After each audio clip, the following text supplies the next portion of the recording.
but that would be terribly difficult and expensive for us to harness and get to your home. A more practical way to make electricity is with coal. Abracadabra. But it's not magic. It's science, and it's cool. Now, to make electricity from coal, we have to burn it. Now, coal is a fossil fuel, and contrary to popular belief, is not made up of dead dinosaurs. But it does come from when dinosaurs were still alive. We think fossil fuels are mostly formed from plants and tiny sea animals that died millions of years ago. We start with the coal, and we burn it. We call this chemical energy. Then we take water. The burning coal heats it up. This is what we call thermal energy. Then the heated water turns to steam. We keep it pressurized and then blast it across a whole bunch of blades in the turbine. This turns a shaft. Now we have mechanical energy. At the other end of the spinning shaft, there's a magnet. When the magnet spins around inside coiled wire, it creates electricity.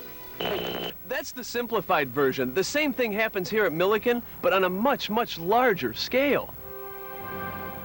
Just like in Josh's experiment, we start with a fuel source. At Milliken, it's coal.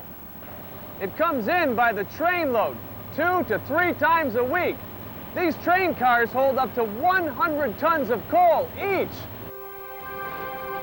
This machine grabs the rail car and turns it over, dumping the coal onto an underground conveyor system. Okay, everybody out. From here, it's sent up to the coal pile. Up here, we store the coal. When we need it inside the plant, these bulldozers push it onto another conveyor system. This system runs from the coal pile into the plant. From here, it's sent to the pulverizer. This is the pulverizer. It crushes the coal. Wait a minute. It's far too loud in here. There. That's much better. Now, the insides of the pulverizer look like this. See, the pulverizer crushes the coal into a powder, as fine as baby powder. Why, you ask, do we need to crush the coal? Well, have you ever tried to burn a chunk of coal? The problem is you can't get enough air around it to make it burn right. But if we grind it down to make the coal molecules more proportional to the oxygen molecules, it burns quite nicely. Now, to make sure as much coal as possible is burned, these fans pump tremendous amounts of air into the boiler at the same time that the pulverized coal is blown in. Now, the boiler is 13 stories high. It's huge. And the fireball inside is really, really hot, over 2,500 degrees Fahrenheit. This is what the inside of the boiler looks like. The intense heat turns water in pipes lining the boiler walls into steam. More on that in a minute. But first, what happens when you burn something? Not all of what you burn will be turned into heat. Take this paper. After the energy is released, there's still stuff left. In this case, ash. Well, the same thing happens in the boiler when the coal is burned. Now, what to do with it? We interrupt this program for a special report from Milliken Station. Dr. Bob, I'm here reporting from the bottom of the Milliken boiler. Some of the ash is relatively heavy and settles to the bottom of the boiler. This bottom ash, also called cinders, is then collected and sold to highway departments to be put on winter roads, improving traction for your car. Now I'm here at the electrostatic precipitator, where the rest of the ash is collected. Some of the ash doesn't drop to the bottom of the boiler. It's too light. This lighter ash is carried out of the boiler with the flue gas and then sent through the electrostatic precipitator. In here, the fly ash is attracted to electrically charged metal plates and eventually drops to the hopper at the bottom. This ash, called fly ash, is then collected and sold as a concrete additive. Dr. Bob, I'm intrigued by this recycling of byproducts. Now, back to you at the lab. Thanks, Allison. Other environmental measures taken at the plant include modifications to the boiler to reduce the amount of nitrogen oxides that go up the stack and into the air. This is done by installing new burners and adding air at just the right place in the boiler. This helps reduce acid rain. But Back to how electricity is made. See, in the boiler, the burning coal is heating the water, turning it to steam. The steam's sent over to the turbine. The steam's running through these pipes at over 100 miles per hour, highly pressurized, very fast. The steam is then blasted over thousands of blades in the turbine. These turbines are like the ones in a jet engine, only much, much bigger. And a tremendous amount of power is generated, about the same horsepower as 50 locomotives. And the power is transferred from the turbine to the generator by a connecting shaft. Dr. Bob, I'm standing right below the turbine and in front of the condenser. Once the steam has passed through the turbine, it's lost its energy. So it exits here and ends up over here in the condenser. The condenser turns the steam back into water. Inside are about 68 miles of thin tubes that contain fresh, cold lake water. The steam hits these cold tubes, and much like a can of soda on a hot day, the steam is turned into water droplets. These water droplets are collected, and the water is sent back to the boiler. Once again, the water is run through the whole cycle. Things to think about. The water used to make steam in the boiler is not the same water used to cool it in the condenser. The boiler water and lake water are kept separate. Milliken Station even has its own water treatment facility. All water used in the power generation process is cycled through here. Even runoff from the coal pile and water from drains in the plant are sent to the water treatment facility. Everything we've talked about so far is in preparation for making electricity. It's at this point in the generator that the electricity is actually made. Let's look at how it's done on a small scale. Here's a simple generator. This copper wire is wrapped in a circle, a coil. Now I take this magnet and I move it back and forth.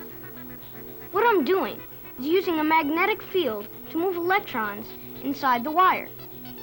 This is how electricity is generated. And if I move the magnet faster, I'll get more current, or electricity. This is the very principle used in the generator at Milliken.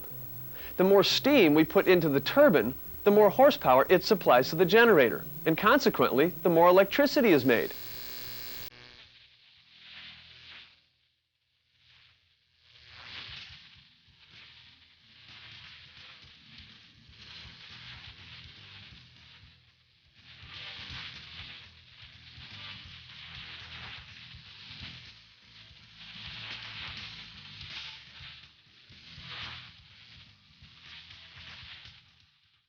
Wow, that's a lot of work to get you light, heat, and power for your stuff.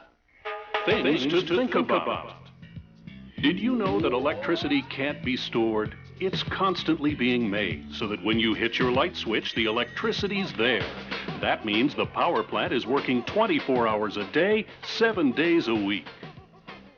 Now, if you look at the outside of Milliken Station, everything that happens to make electricity is in this side of the building. So, what's the other side of the plant doing? Well, time to go. Hey, great chicken. Thanks. You see, fossil fuels are not the only energy source that can run a power plant. Other things can be used, like water or nuclear energy. Each one of these has its own set of advantages and disadvantages. Coal has many advantages. Foremost, it's a plentiful resource that's right here in the U.S. However, one of the disadvantages to coal is that it contains sulfur.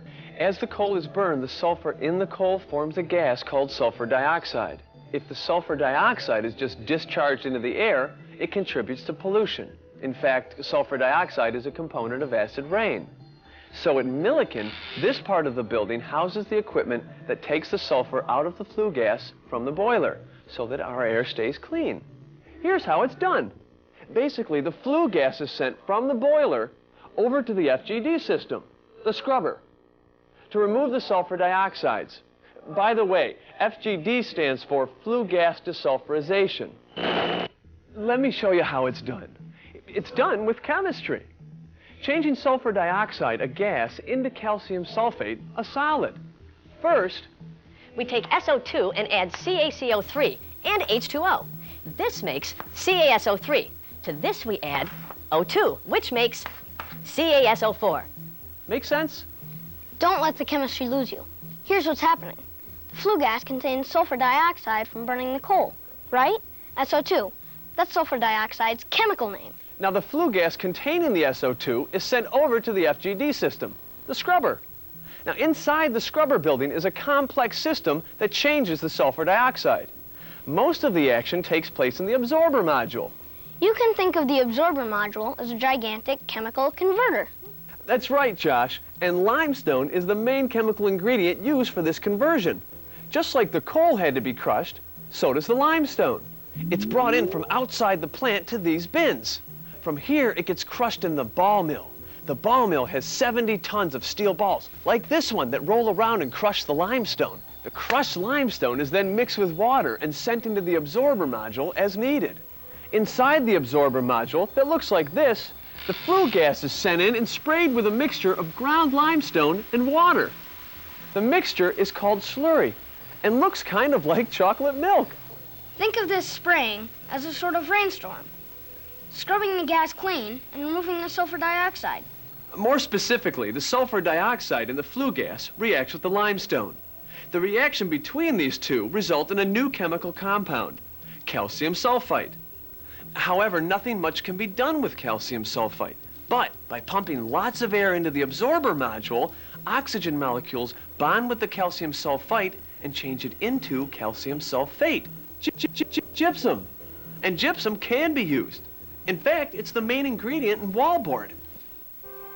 Dr. Bob, I'm standing outside the absorber module at the gypsum conveyor belt. This is the result of the flue gas scrubbing process, gypsum. Right now it's being sent to the gypsum storage building. Now here's the beauty of the entire operation. The removal of the ash, the new low-NOx burners in the boiler, and the scrubbing process. The plume you see coming out of the stack is almost all water vapor, like the clouds you see above it. And to make sure the whole system is working properly, there are sensors in the stack that plant operators are monitoring continually in the control room. That's right. The control room is like the brains of the operation. Not only can these workers monitor emissions from here, but they can control almost all the plant's critical operations right from these computer consoles. They can turn the pumps on and off, control the flow of coal, and even control the flow of limestone into the scrubber. As few as 7 people can control the entire plant. Hey. So there you have it.